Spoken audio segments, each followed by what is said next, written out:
Blog Talk Radio. Following ingredients include a look behind the scenes. Cook uncovered until hot. Add grooves to taste. I would like, if I may, to take you on a strange journey. Once upon a time, there was a little girl. The accident was over a year ago. A second woman has been elected president. The 12th planet has been named in the solar system. The last wild polar bear has died. I slept through it all. I was here for my waking. He called it a beginning. He said it was good. I think you may have thought that anything I did was good. Welcome to Transition Radio, live from Hollywood, Florida, with your host and hostess, Mark Angelo and Jessica Lynn Cummings.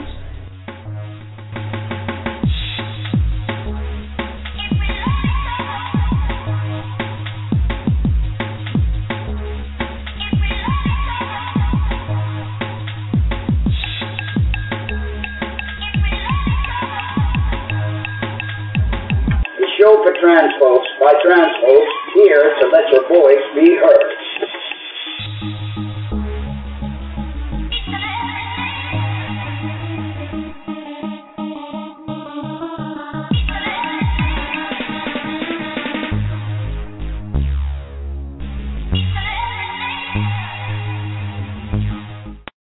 Well, hello, and welcome to another edition of Transition Radio. Coming to you live from Wilton Manors, Florida. Wet Wilton Manors, Florida. My God, we're going to grow fins. It's been and gills. It's been raining for the past 3 days, and it's been flooding, and it's not even summer yet, so I can imagine what kind of rainy season we're going to have. Well, enough of my rambling. Today we have Diane O'Brien, but before we bring her in, we want to thank our sponsor. BreastFormStore.com. They have everything you need for your transgender and cross-dressing needs. Visit their website and tell them Transition Radio sent you. Diana O'Brien is a transgender advocate and freelance writer who currently works for AIDS Healthcare Foundation Public Health Division, coordinating a free at-home HIV testing program for the transgender community here in Miami-Dade County. She also serves on the advisory board for Broward County Health Department's T-House Online program, a digital drop-in center for the transgender community, and the Miami-Dade HIV/AIDS Partnerships Prevention Committee Transgender Work Group. Diana has written columns and blogs for South Florida Gay News, Pilarico, or Plain Transgender, and the Trans Advocate. Now let's welcome to our show, Trans Advocate Diana O'Brien. Hello. Hi, Diana. Hi, Hey, Diana, I'm how Mark, are you? Jessica. Great to be here. So glad. Good to have you. Definitely. Pretty wet, huh? I'm sorry? I said pretty wet weather we've been having. Well, I made it to work okay. The canoe did just fine all the way here to downtown Fort Lauderdale, so all is well, and I shook off the weather on my way in. Yeah, we were getting ready to take the canoe down to the drive, so. Actually, yesterday, coming home from work, that was kind of scary because it was like yesterday rained pretty bad, and it was really, really flooded in Sterling Road, and I thought for sure I needed a boat to get home. I thought my car was going to stall because it was pretty bad.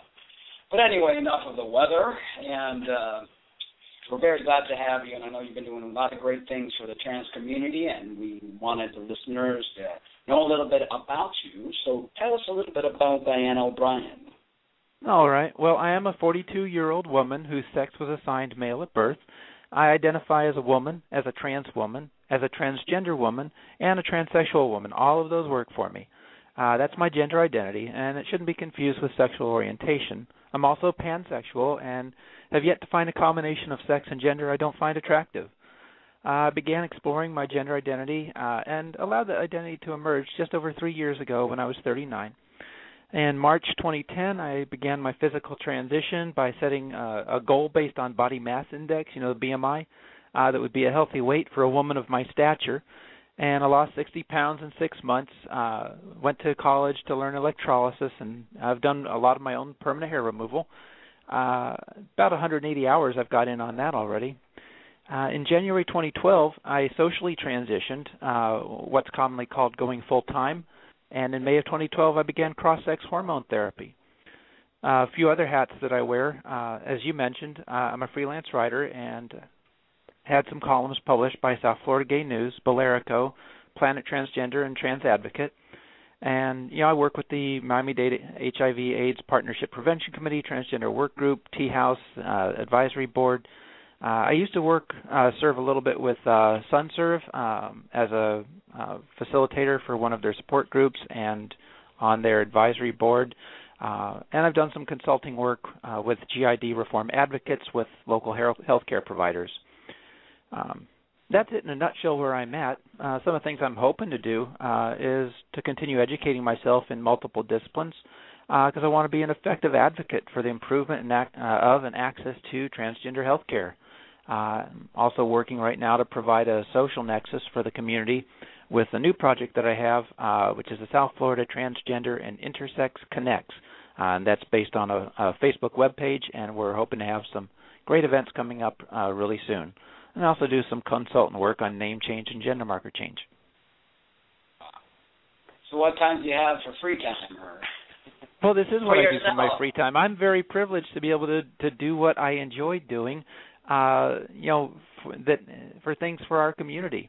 I do go hiking, and tomorrow I'm going to go slogging in Big Cypress National Preserve. But for the most part, I have some social functions, but I occupy myself with a lot of great advocacy and activism work, and my job, which I dearly love with AIDS Healthcare Foundation, running a program that is designed directly to serve my community.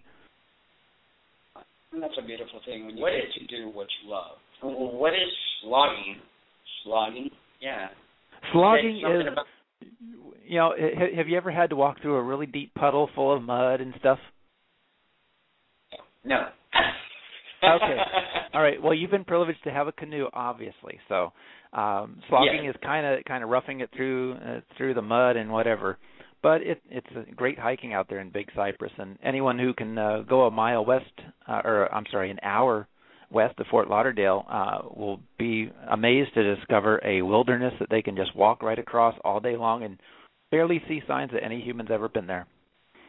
Wow, you are a brave soul. I hear Big Cypress has got some big alligators and snakes. I wish you was on that. They're beautiful too. They're so beautiful. I mean, I love nature, and I've been in the Southwest and camping for weeks and weeks.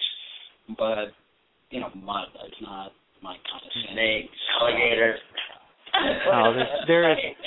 There is nothing more magical than walking deep into a cypress dome with water up to your waist and looking at nature's beauty.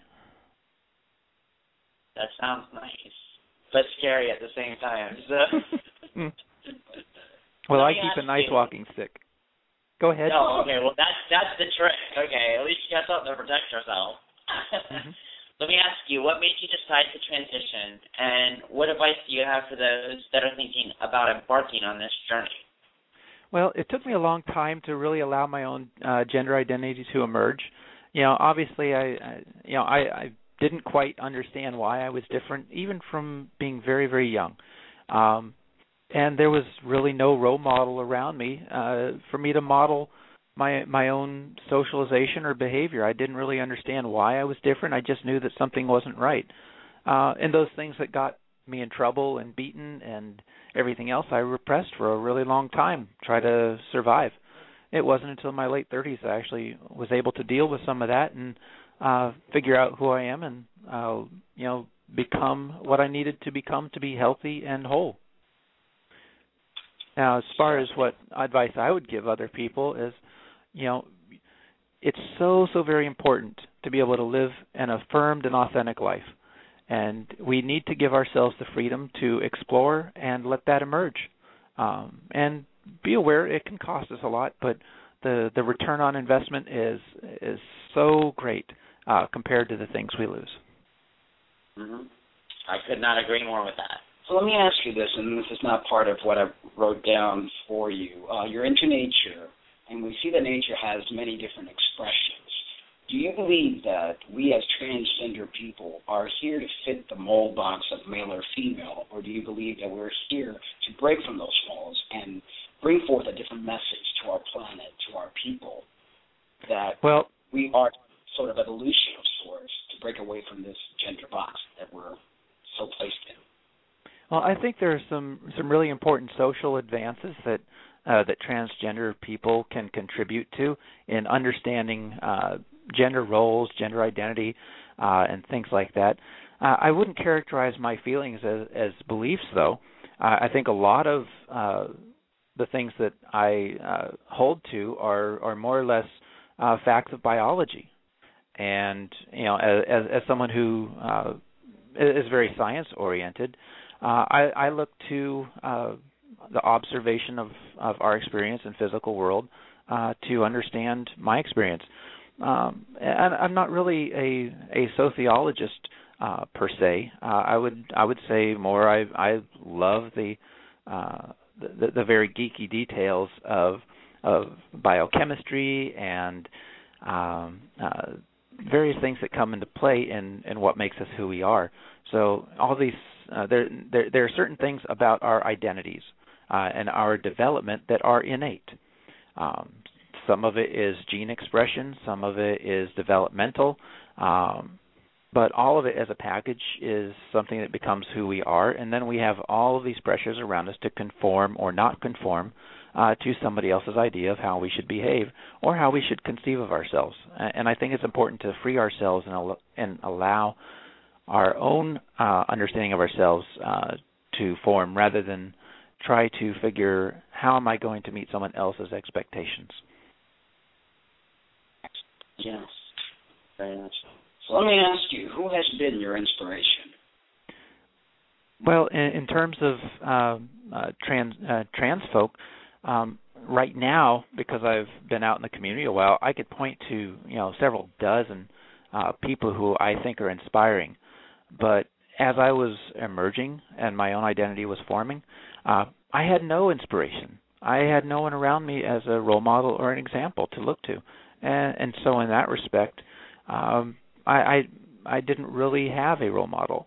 Right now, I would say that if I were to choose someone whose work and advocacy mirrors what I would like to see my own future be involved in, Dr. Kelly Winters is certainly a role model who I hold near and dear and has been a great mentor to me, and whose work I would like to help out and take a little further in my own time.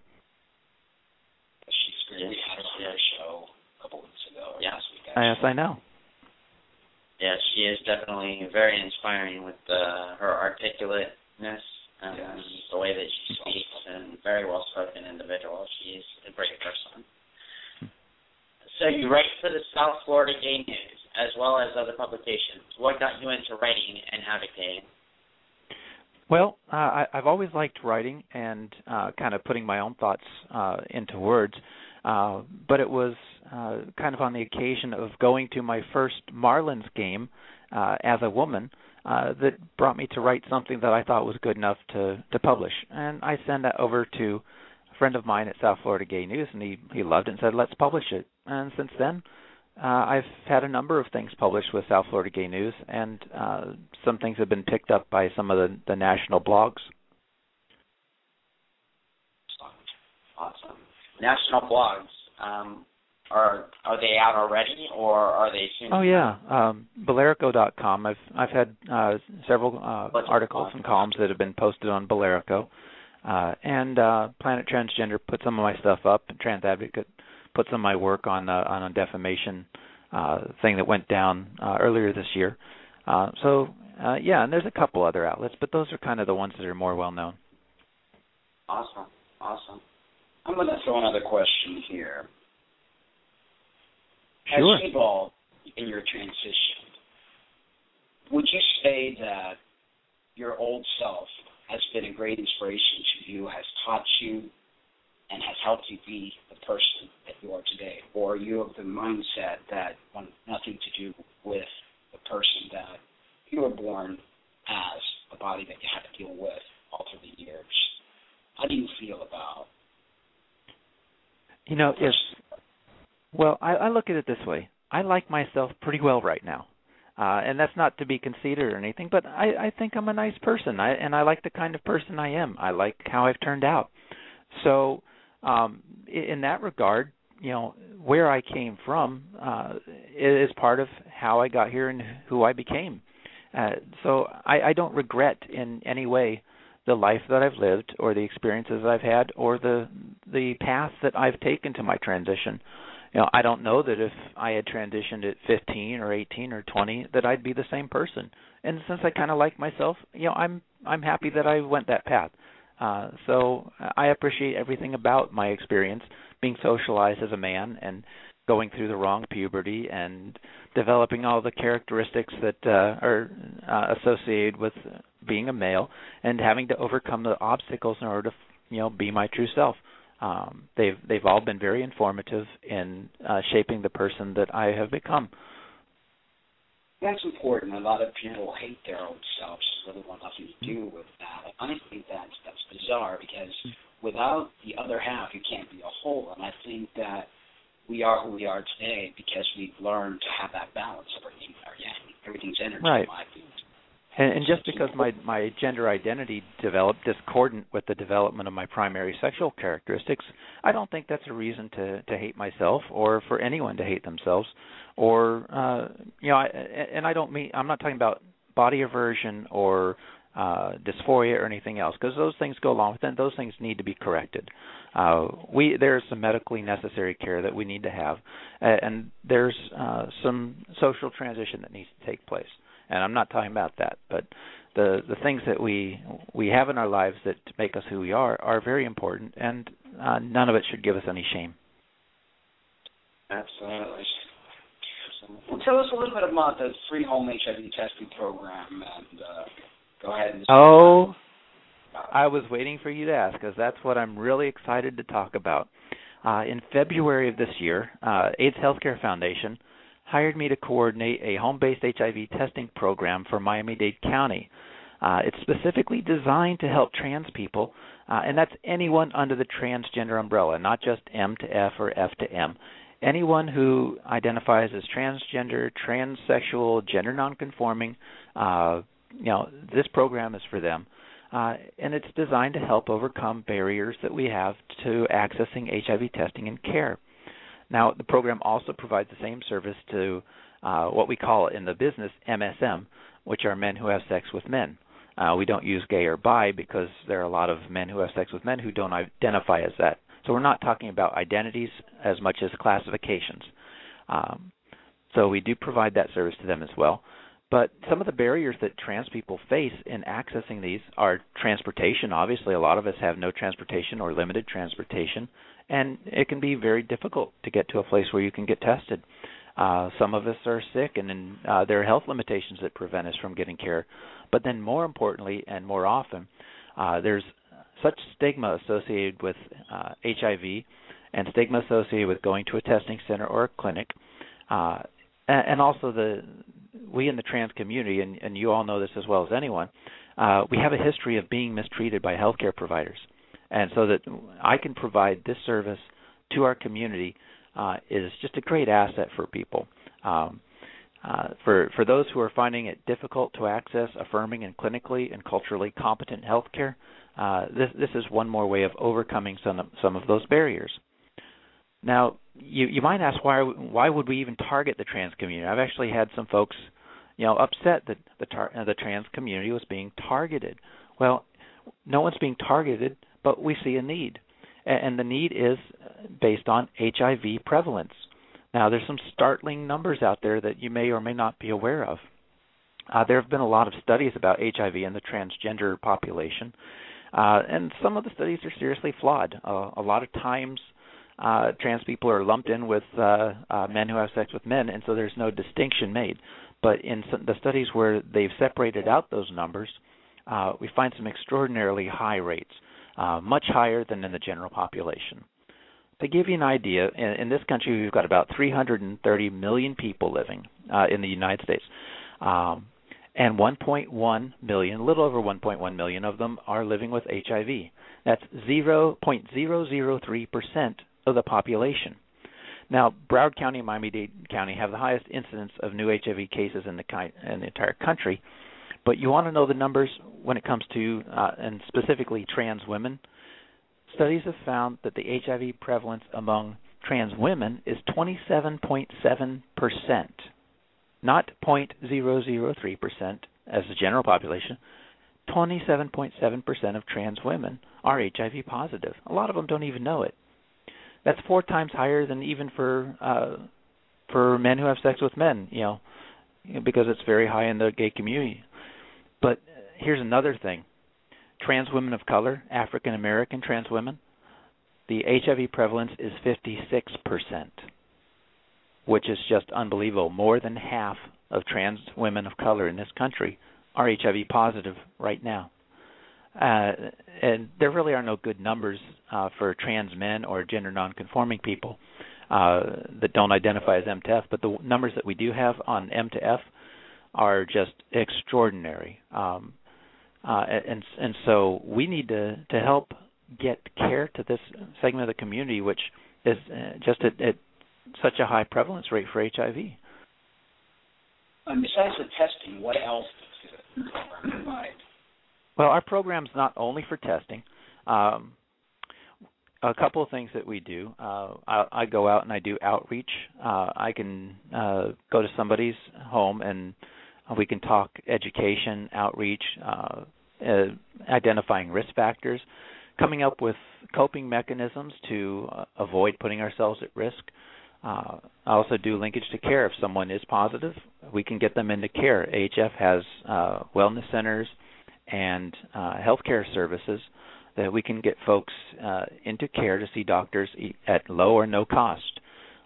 So these are some really important services. And so beside doing testing, we kind of offer a full array of HIV-related outreach. Wow. It's awesome. Especially with the statistics that are out there about it. Right. Well, you might ask, and this is probably a good question for your listeners, you might ask, why is it so high in the trans community? If you weren't startled by those numbers, it's only because you heard them before. I was shocked when I learned that there was so much HIV in our community. And we know the risk factors for being infected with HIV, because the basics of HIV are infections pass one of 3 ways: blood-to-blood contact, unprotected sexual contact, or mother to child. And mother to child is not a big problem for the trans community, but blood-to-blood and unprotected sexual contact is. And there are a lot of risk factors, especially having to do with high-risk sex, that really affect the trans community. So maybe number 1 is economic necessity that leads to survival sex work. And we don't call it commercial sex work because people aren't always out there by choice. In fact, very often they're out there because it's the last resort that they have to stay alive and feed themselves. And that puts us at risk. Having multiple sex partners, having to negotiate safer sex practices with clients and also with partners in general, not just in sex work. There are barriers to being able to do that, and we take on an awful lot of risk. Plus needle sharing. Needle sharing is not just about using illicit drugs. We're sharing needles when we're doing estrogen shots. We're sharing needles when we're doing testosterone shots. We're sharing needles when we go to pumping parties. And there's HIV transmission that way too. So a lot of risky behaviors that are basically put on us by society, not acknowledging us, rejecting us, stigmatizing us, discriminating against us. And so AHF wants to try to help overcome some of the barriers to care for folks who are being impacted by this kind of societal pressure that leads to high-risk behaviers. Right. It's definitely a great service that's being provided, and I do hope that people do take advantage of the services and use them. Right. So a lot of people are in denial, and if they go, I would never get HIV. Yeah, and our service is provided free. It's confidential. We can either come to a person's home, or we actually have an apartment office set up in South Beach and folks can come to me if their living situation doesn't allow them to be visited at home. We do condom distribution, linkage to care, referrals to other organizations that can help with other things. So really, it's great, and there's some movement inside AHF to provide even more services that will help us really take care of our trans brothers and sisters. So this is just for Miami-Dade County. Is there anything going to be shifting to Broward or Palm Beach counties as well? Well, this is a contract that we have with Miami-Dade County for this program. And so right now it's specifically for that county, but it's part of ECHIP, which is a very comprehensive program. And if this program, which is still in its infancy, proves to be successful in overcoming barriers, I can definitely foresee Broward County putting a program like this in place. What did you say again? Was ECHIP? Yeah, ECHIP, and don't ask me to give you the acronym. It's it's a really, I'd look it up on Google for you, but I'm too lazy right now.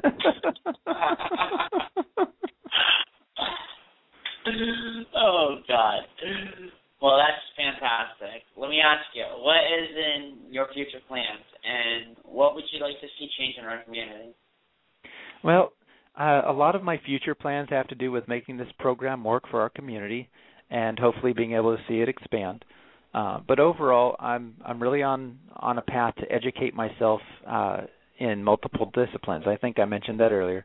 I want to be able to work on medical diagnostic policy over the next 10, 15, 20 years.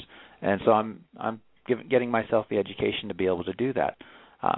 So that's kind of where I'm focusing for my long term. And then short term, I really want to help build a social nexus in South Florida for the transgender and intersex community, because we really don't have any kind of a central meeting point down here. And in a lot of ways, that hinders our ability to move our causes forward and speak with one voice and have the socialization with other people who share interests and experience and can be just great friends and not just looking for people to be our service providers. Awesome. And what would you like to see change in our community? Well, I'd like to see us get together. I'd like folks to know that if you need transition, it's attainable. It's not out of reach. And I'd like everyone to know that attaining your goals doesn't mean that you have to do things that put you at further risk, and especially further risk of contracting HIV. You're a person of great worth. We're all people of great worth, and we should have the highest respect for ourselves. Absolutely. It's very important. Self-love is something that is very important for all of us. Yeah. Well, thank you so much, Diana. It's been a pleasure. We enjoyed the time with you, and wish you best of luck in your future. And, well, thank you so much for the opportunity to share my program and my life with your listeners, and I wish you both the best. Thank you. Thank you. And keep in touch. Definitely. We will do. Stay tuned this Sunday. We are going to have a special guest all the way from England, Abigail Tartellini. She is the author of Golden Boy, which is a novel regarding an intersex story, which is going to be a very, very interesting show. Stay tuned for that. Thank you, everyone, for always sticking by us and supporting us. One of the very important things in our message time and time again is you always have to love yourself. So as we say every show at the end, but remember to always love yourselves too. And that includes you, yes, you, the one that thinks that shouldn't love themselves. Good night, guys, and stay tuned for Sunday at 4 p.m. Eastern Standard Time on our Transition Radio TV show. And now we end with our little song that we love so much.